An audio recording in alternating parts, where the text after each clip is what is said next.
Hello everyone, welcome to all of you in exam गुरु। दोस्तों, आने वाले air force x and Y group exam 2023 के लिए इस वीडियो में मैं आपको इंग्लिश का एक बहुत ही इंपॉर्टेंट सेशन कवर करवाने वाला हूं। यहां पर दोस्तों मैं आपको एयरफोर्स में पूछे गए पिछले सालों में वोकेबलरी के जितने भी इंपॉर्टेंट क्वेश्चन थे उन सभी का सॉल्यूशन करवाऊंगा। और दोस्तों ये सारे के सारे क्वेश्चंस हूबहू उसी ऑप्शंस के साथ में इंक्लूड किए गए हैं जो क्वेश्चन एंड ऑप्शन आपके एग्जाम में पूछा गया था। तो अगर आपका भी इंग्लिश में एंटोनिम एंड सिनोनिम्स के क्वेश्चंस अभी तक गलत होते हैं और समझ में नहीं आता कि इसकी तैयारी कैसे करें, तो आप सभी लोग इस वीडियो को लास्ट तक जरूर देखें। वीडियो देखने के बाद एक रफ आइडिया लग जाएगा कि एग्जाम में इन सारे क्वेश्चंस का लेवल क्या रहता है और कैसे आप सभी को इन सारे क्वेश्चंस को टैकल करना है। इसके अलावा दोस्तों मैं आपको वीडियो के लास्ट में कुछ इंपॉर्टेंट बुक्स भी बताऊंगा जिसकी मदद से आप इन सारे वोकैब को कंप्लीट कर सकते हो। और साथ ही में दोस्तों आपको कहाँ से इन सारे क्वेश्चंस का पीडीएफ फाइल डाउनलोड करना है वो भी आपको वीडियो के लास्ट में बता दूंगा। दोस्तों वीडियो स्टार्ट करने से पहले अगर आपने अभी तक एग्जाम गुरु चैनल को सब्सक्राइब नहीं किया है तो इसे जरूर सब्सक्राइब कर लें और इसके बेल नोटिफिकेशन को ऑन कर लें ताकि आगे आने वाले दिनों में जब भी मैं एयरफोर्स एग्जाम से रिलेटेड कोई वीडियो अपलोड करूं तो उसका नोटिफिकेशन सबसे पहले आप सभी तक पहुंच जाए। चलिए दोस्तों आज का वीडियो स्टार्ट करते हैं।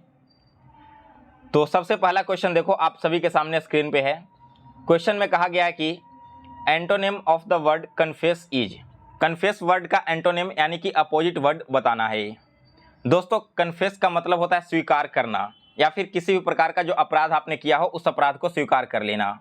बात की जा रही है यहाँ इसके अपोजिट वर्ड की, तो अपोजिट वर्ड हो जाएगा ऑप्शन नंबर ए। डिनाई का मतलब होता है दोस्तों किसी भी चीज़ से मना कर देना। क्लियर है सभी को। इसके अलावा देखिए बी ऑप्शन में है कंटेंड। तो दोस्तों कंटेंड का मतलब होता है संघर्ष करना। गिव का मतलब होता है वापस देना और ऑनर का मतलब होता है सम्मान करना। सो यहाँ पर आपके ऑप्शंस में जो भी वर्ड दिए रहेंगे उनका भी मीनिंग मैं आपको साथ ही साथ बताते चलूंगा। इसके बाद आगे बढ़ते हैं दूसरे क्वेश्चन की ओर। तो सेकंड क्वेश्चन है antonym of radiant is. Radiant का अपोजिट वर्ड बताना है। दोस्तों रेडिएंट का मतलब होता है उज्जवल या फिर दीप्तिमान। तो इसके अपोजिट वर्ड हो जाएंगे दोस्तों option number C gloomy. Gloomy का मतलब होता है उदासी। इसके अलावा ब्राइट का मतलब है चमकीला, हैप्पी का मतलब खुश होता है और लुमिनस का मतलब भी होता है चमकदार चीज। इसके बाद अगला क्वेश्चन पूछा गया था कि select the correctly spelled word. Colleague का करेक्ट स्पेलिंग आपको बताना था। तो इसका करेक्ट स्पेलिंग है दोस्तों COLLEAGUE यानी कि बी ऑप्शन इस क्वेश्चन का करेक्ट आंसर है। और कलीग का मतलब क्या होता है? कलीग का मतलब है सहकर्मी यानी कि साथ में कार्य करने वाले लोग। फिर इसके बाद अगला क्वेश्चन है क्वेश्चन नंबर 4। फोर्थ क्वेश्चन में पूछा गया है कि एंटोनिम ऑफ विदर। विदर का एंटोनिम आप सभी को बताना है। दोस्तों विदर का मतलब होता है सूखना। तो इसका एंटोनिम यहाँ पर क्या हो जाएगा? इसका अपोजिट वर्ड यहाँ पर हो जाएगा ऑप्शन नंबर सी। हालांकि यहाँ पर दियर जो वर्ड लिखा गया है ना वो थोड़ा सा टाइपिंग मिस्टेक हो गया है। इसकी जगह पर आपका क्या क्या आ जाएगा? पहला वर्ड तो आ जाएगा फ्लोरिश जिसका मतलब होता है फलना फूलना। फिर दूसरा आ जाएगा आपका ग्रो जिसका मतलब होता है ग्रो करना या फिर बढ़ना। और तीसरा मतलब होता है ब्लूम करना। तो ये सारे के सारे इसके एंटोनिम हो गए। जबकि बात करें ड्राई की तो ड्राई यहाँ पर और फेड और डिके ये तीनों के तीनों जो हैं वो विदर के सिनोनिम हो जाएंगे। फिर इसके बाद अगला क्वेश्चन है 5 number. Synonym of mimic is. Mimic का सिमिलर वर्ड आपको बताना है। दोस्तों मिमिक का मतलब होता है नकल करना। तो अगर मैं बात करूँ इसके सिनोनिम की तो वो हो जाएगा ऑप्शन नंबर ए। इमिटेट का मतलब भी होता है दोस्तों नकल करना किसी दूसरे की। बी ऑप्शन में है इमोशनल। इमोशनल का मतलब होता है भावुक। सी ऑप्शन है ऑथेंटिक जिसका मतलब है प्रामाणिकता। और डी ऑप्शन है रियलिस्टिक जिसका मतलब है वास्तविकता। इसके बाद अगला क्वेश्चन है 6 number. Antonym of the word adversity is.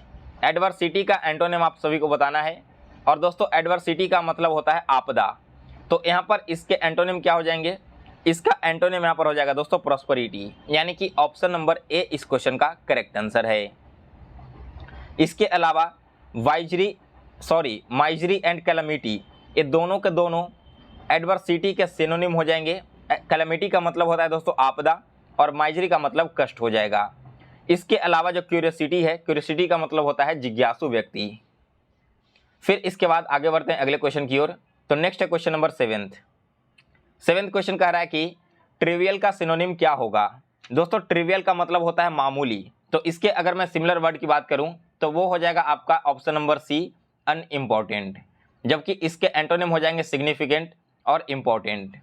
D option में फैटल, तो फैटल का मतलब होता है दोस्तों घातक, ठीक है ना। इसके बाद आगे बढ़ते हैं। यहाँ पर मैं आपको बता दूं दोस्तों कि जो फैटल वर्ड है यह भी ऑलरेडी आपके एग्जाम में पहले रिपीट हो चुका है, तो इसे भी आप सभी लोग याद रखना। नेक्स्ट है क्वेश्चन नंबर 8। 8th क्वेश्चन में कहा गया कि डिस्पेयर का सिनोनिम क्या होगा। तो दोस्तों डिस्पेयर का मतलब होता है निराशा, ठीक है ना। इसका सिनोनिम हो जाएगा ऑप्शन नंबर ए, ग्लूमी का मतलब भी निराशा होता है। अभी मैंने आपको इससे ऊपर वाले क्वेश्चन में बताया भी था। इसके अलावा बी ऑप्शन में चीयर, तो चीयर का मतलब होता है दोस्तों खुशियां मनाना। सी ऑप्शन है कंफर्ट, जिसका मतलब होता है आरामदायक। और डी ऑप्शन है फेथ, यहाँ पर एक्चुअली में एच मिसप्रिंट रह गया है, तो फेथ का मतलब है दोस्तों आस्था। फिर आगे बढ़ते हैं अगले क्वेश्चन की ओर। तो नेक्स्ट है क्वेश्चन नंबर 9th क्वेश्चन में पूछा गया है कि एंटोनिम ऑफ सेवी, सेवी का अपोजिट वर्ड बताना है। दोस्तों सेवी का मतलब होता है जर्जर, तो इसके एंटोनिम हो जाएंगे option number A neat. Neat का मतलब क्लीन होता है। फिर इसके बाद अगला क्वेश्चन है 10 number. Synonym of frustrated is, frustrated का सिनोनिम आपको बताना है। दोस्तों फ्रस्ट्रेटेड का मतलब होता है निराशा, तो इसके सिमिलर वर्ड हो जाएंगे डिसअपॉइंटेड, यानी कि बी ऑप्शन इस क्वेश्चन का करेक्ट आंसर है। ऑप्शन नंबर ए में है दोस्तों इंस्पायर्ड, इंस्पायर्ड का मतलब होता है प्रेरित रहना। ऑप्शन नंबर सी में है इनकरेज, इनकरेज का मतलब है साहस जुटाना। और डी ऑप्शन है फुलिफाइड, तो फुलिफाइड का मतलब होता है पूर्ण रूप से। फिर इसके बाद अगला क्वेश्चन है 11 number. Antonym of the word profuse is, profuse का एंटोनिम आप सभी को बताना है। और प्रोफ्यूज का मतलब है दोस्तों प्रचुर मात्रा में, तो इसके अपोजिट वर्ड हो जाएंगे स्कैरसिटी, यानी कि बी ऑप्शन इस क्वेश्चन का करेक्ट आंसर है। और स्कैरसिटी का मतलब क्या होता है, स्कैरसिटी का मतलब होता है दोस्तों किसी भी चीज़ की घोर कमी। जबकि बात करें प्लेंटीफुल एंड सफिशिएंट की, तो ये दोनों के दोनों जो वर्ड है ना वो आपके प्रोफ्यूज के सिनोनिम यानी कि सिमिलर वर्ड हो जाएंगे। फिर इसके बाद अगला क्वेश्चन है 12 नंबर। एंटोनिम ऑफ मेलनचोली इज, मेलनचोली का एंटोनिम यानी कि अपोजिट वर्ड बताना है। तो यह दोस्तों यहाँ पर क्या हो जाएगा, मेलनचोली का मतलब होता है उदासी, और इसके अपोजिट वर्ड की मैं बात करूँ तो वो आपका हो जाएगा ऑप्शन नंबर डी मैरी।